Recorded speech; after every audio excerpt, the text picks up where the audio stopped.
ಜಂಟಿಯಾಗಿ ಒಳಗೆ ಬಂದಾಗ 2 different personality. Just because he is super active, ನನ್ನ ಒಂದು ಸ್ಟ್ಯಾಂಡ್ ಕಾಣಿಸ್ತಾ ಇರಲಿಲ್ಲ, ಹಾಗಾಗಿ ಗಿಲ್ಲಿ. ಇವತ್ತು ಗಿಲ್ಲಿನ ಬರೋಬರಿ ಟಾರ್ಗೆಟ್ ಮಾಡಿದವರು ನೀವು ನೋಡಿದ್ರಿ, 4 ಜನ ಟಾರ್ಗೆಟ್ ಅನ್ನ ಮಾಡ್ತಾರೆ.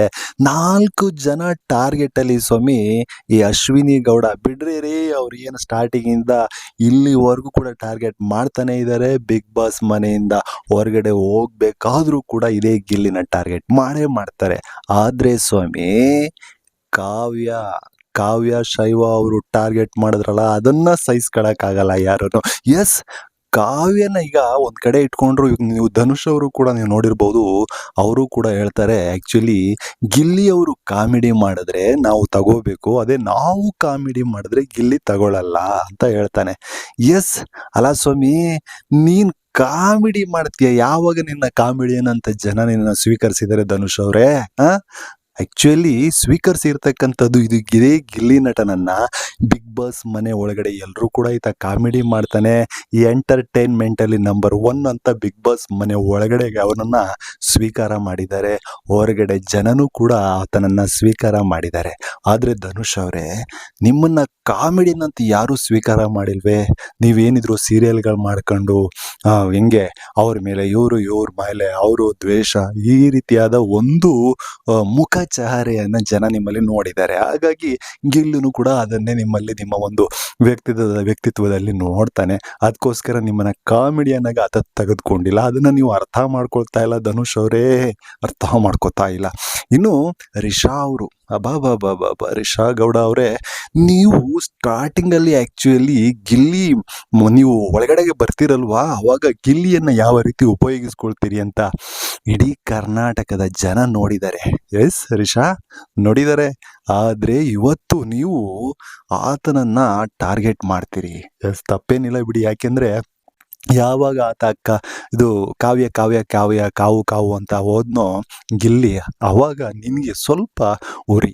ಯಾಕೆಂದ್ರೆ ನೀನೇ ಒಂದ್ಸಾರಿ ಹೇಳ್ಕೊಂಡಿದ್ಯಾ ಏನಂತ, ಯಾವಾಗ ನೋಡಿದ್ರು ಕಾವ್ಯ ಅಂತೀಯ, ಒಂದು ದಿನಕ್ಕೆ 50 ಸಾರಿ 60 ಸಾರಿ ಕಾವ್ಯ ಅಂತೀಯ ಅಂತ ಆಕ್ಚುಲಿ ನೀನು ಹೇಳ್ಕತ್ತೀಯ.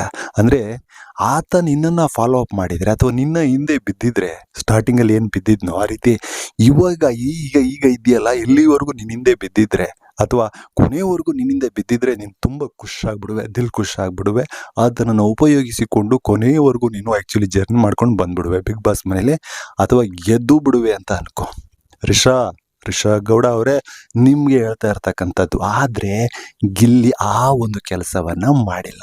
ಅದಕ್ಕೆ ಆಕ್ಚುಲಿ ನಿನ್ಗೆ ಉರಿ ಅಲ್ವಾ, ಅದಕ್ಕೋಸ್ಕರ ಆಕ್ಚುಲಿ ಇವತ್ತು ಟಾರ್ಗೆಟ್ ಮಾಡ್ತೀಯಾ ಇದೇ ಗಿಲ್ಲಿಯನ್ನ.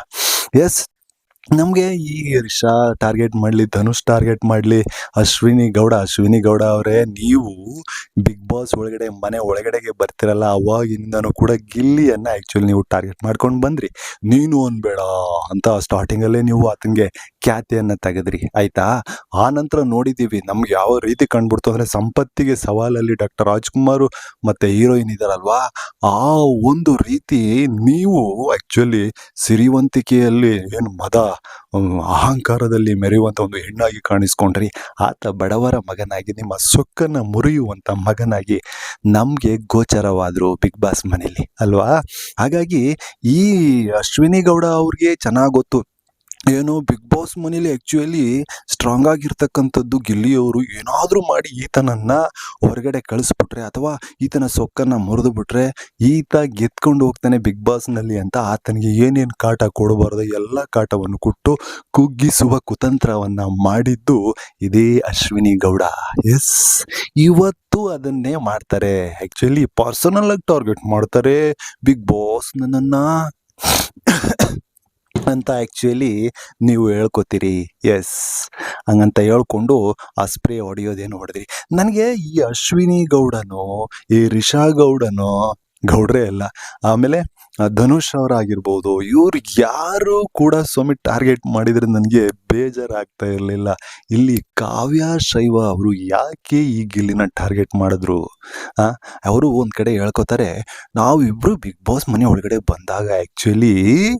ಬಂದಾಗ ನಮ್ಮಿಬ್ಬರಿಗೂ ಅಂದರೆ ನನಗಿಂತ ಜಾಸ್ತಿ ಅವ್ರು ಆ್ಯಕ್ಟಿವ್ ಆಗಿದ್ರು, ನಾನು ಕಾಣಿಸ್ಕೋತಾನೆ ಇರಲಿಲ್ಲ. ಆ್ಯಕ್ಚುಲಿ ಅವರೇ ಹೀರೋ ಆಗಿ ಮೆರೆದ್ರು. ನನ್ನನ್ನು ಉಪಯೋಗಿಸ್ಕೊಂಡು ನಾನು ಕಾಣಿಸ್ಕೋತಾ ಇರಲಿಲ್ಲ. ಹಾಗಾಗಿ ನಾನು ಇವತ್ತು ಅವ್ರನ್ನ ಟಾರ್ಗೆಟ್ ಮಾಡ್ತಾ ಇದ್ದೀನಿ ಅಂತ ಆ್ಯಕ್ಚುಲಿ ಕಾವ್ಯ ಅವರು ಹೇಳ್ಕೊತಾರೆ. ನೋಡಿ ಕಾವ್ಯ ಅವರೇ, ಆ್ಯಕ್ಚುಲಿ ನೀವೇನಾದರೂ ಬಿಗ್ ಬಾಸ್ ಮನೆಯಲ್ಲಿ ಇದುವರೆಗೂ ಇದ್ದೀರಿ ಅಂದರೆ, ಇವತ್ತಿನವರೆಗೂ ಇದ್ದೀರಿ ಅಂದರೆ ಅದಕ್ಕೆ ಕಾರಣ ಗಿಲ್ಲಿ. ಯಾಕೆಂದರೆ ನೀವು ಎಲ್ಲೂ ಕೂಡ ಅಂತ ಹೇಳ್ಕೊಳ್ಳುವಂಥ ಆ್ಯಕ್ಟಿವ್ ಎಲ್ಲೂ ಇಲ್ಲ ಆಯಿತಾ. ಎಲ್ಲೋ ಒಂದೆರಡು ಕಡೆ ಅಶ್ವಿನಿ ಗೌಡ ಅವ್ರ ವಿರುದ್ಧ ಜಗಳ ಆಡಿದ್ದೀರಿ. ಏನ್ರಿ ಜಗಳ ಜಗಳ ಜಗಳ ಜಗಳ ಬಿಗ್ ಬಾಸ್ ಮನೇಲಿ ಆ್ಯಕ್ಚುಲಿ ಈ ಜಗಳ ಆಡಿ ಆಡಿ ಆಡಿ ಆಡಿ ಜನಗಳಿಗೆ ಥೂ ಏನಪ್ಪ ಇದು ಒಂಥರ ಟಾರ್ಚರ್ ಥರ ಅನಿಸ್ಬಿಟ್ಟೈತೆ. ನಿಜವಾಗ್ಲೂ ಹೇಳ್ತೀನಿ, ಇವತ್ತು ಬಿಗ್ ಬಾಸ್ ನಡೀತಾ ಇದೆ ಅಂದರೆ ಜಗಳದಿಂದ ಅಲ್ಲ. ಜನಗಳಿಗೆ ಬೇಕಾಗಿರೋದು ಜಗಳ ಅಲ್ಲ, ಅವ್ರಿಗೆ ಬೇಕಾಗಿರೋದು ಎಂಟರ್ಟೈನ್ಮೆಂಟು, ಕಾಮಿಡಿ. ಅದು ಸಿಗ್ತಾ ಇರತಕ್ಕಂಥದ್ದು ಈ ಗಿಲ್ಲಿಯಿಂದ ಆಯಿತಾ. ಆ ಗಿಲ್ಲಿ ಜೊತೆ ಇದ್ದೀರಾ ನೀವು, ಆ್ಯಕ್ಚುಲಿ ಇದುವರೆಗೂ ಇದ್ರಿ.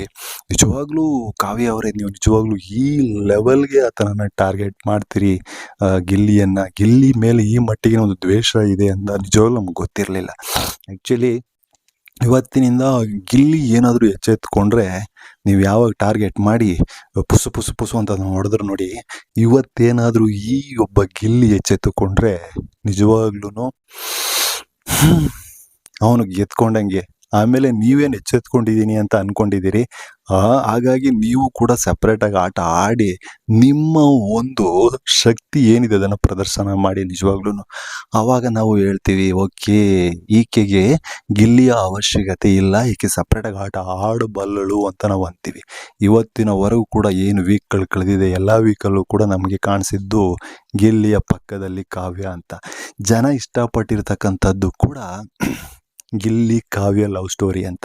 ಒಂದು ಕಡೆ ಈ ಕಾವ್ಯ ಅವಳು ಅಣ್ಣ ಅಣ್ಣ ಅಣ್ಣ ಅಂತಾಳೆ, ಆದರೆ ನಮ್ಮ ಗಿಲ್ಲಿ ಬಿಡದಾನೆ ನಿನ್ನನ್ನು ಲವ್ ಮಾಡ್ತೀನಿ ಮಾಡ್ತೀನಿ ಅಂತ ಹೊರಡ್ತಾನೆ.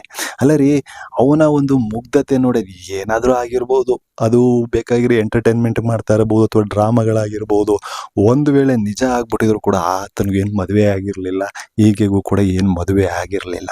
ಇಬ್ಬರು ಇಷ್ಟಪಟ್ಟಿದ್ರೆ ಹೊರಗಡೆ ಬಂದು ಈಗ ಸುಮಾರು ಜೋಡಿಗಳು ನೀವು ನೋಡಿರ್ಬೋದು, ಬಿಗ್ ಬಾಸನ್ನು ಮುಗಿಸಿ ಹೊರಗಡೆ ಬಂದಂಥ ಒಂದೆರಡು ಮೂರು ಜೋಡಿಗಳು ಮದುವೆನೂ ಕೂಡ ಆಗಿದ್ದಾರೆ, ತುಂಬ ಸಂತೋಷವೂ ಕೂಡ ಇದ್ದಾರೆ ಆಯಿತಾ.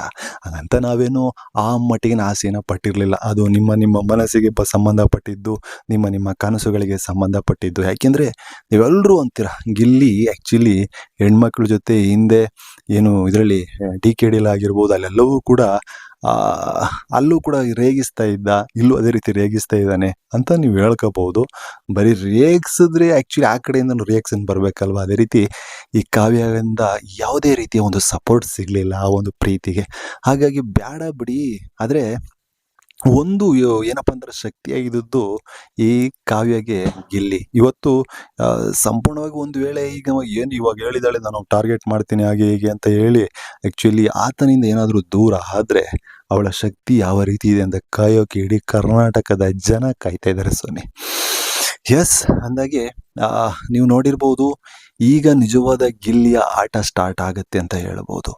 ಯಾಕೆಂದರೆ ಇವಾಗ ಇವ್ರೇನು ಟಾರ್ಗೆಟ್ ಮಾಡ್ತಾರೋ, ಈಗ ಅಶ್ವಿನಿ ಗೌಡನ ಟಾರ್ಗೆಟ್ ಮಾಡಿದರು, ರಿಷಾ ಅವರು ಟಾರ್ಗೆಟ್ ಮಾಡಿದರು, ಈಗ ಇನ್ನೊಂದು ಕಡೆ ಧನುಷ್ ಅವರು ಈ ವಾರದ ಕ್ಯಾಪ್ಟನ್ ಆಗಿ ಈ ರೀತಿ ಟಾರ್ಗೆಟ್ ಮಾಡಿರೋದ್ರಿಂದ ಆ್ಯಕ್ಚುಲಿ ಈ ವಾರ ಫುಲ್ಲು ಆತನಿಗೆ ಜಾಸ್ತಿ ನೆಗೆಟಿವೇ ಆಗುತ್ತೆ. ಯಾರಿಗೆ? ಗಿಲ್ಲಿಗೆ. ಆಮೇಲೆ ಆತನಿಗೆ ಒಂದು ಸಪೋರ್ಟ್ ಸಿಗಲ್ಲ. ಕಳೆದ ವಾರ ನೀವು ರಘು ಅವರು ಕ್ಯಾಪ್ಟನ್ ಆಗಿದ್ದಾಗ ನಿಜವಾಗ್ಲೂ ಒಂದು ಸಪೋರ್ಟ್ ಇತ್ತು ಗಿಲ್ಲಿಗೆ.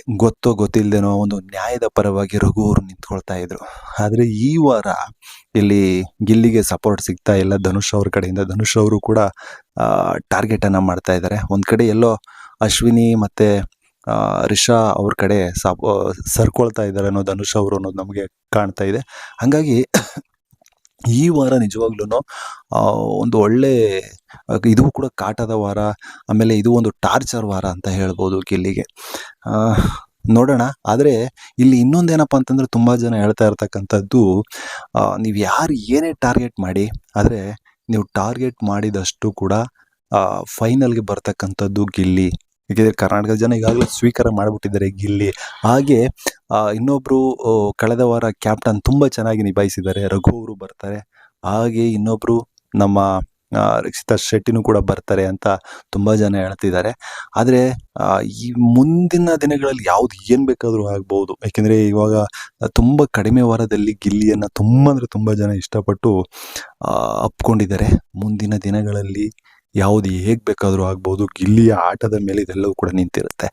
ಎಸ್, ಇದು ಇವತ್ತಿನ ಆ್ಯಕ್ಚುಲಿ ಝಲಕ್ ಅಂತ ಹೇಳ್ಬೋದು.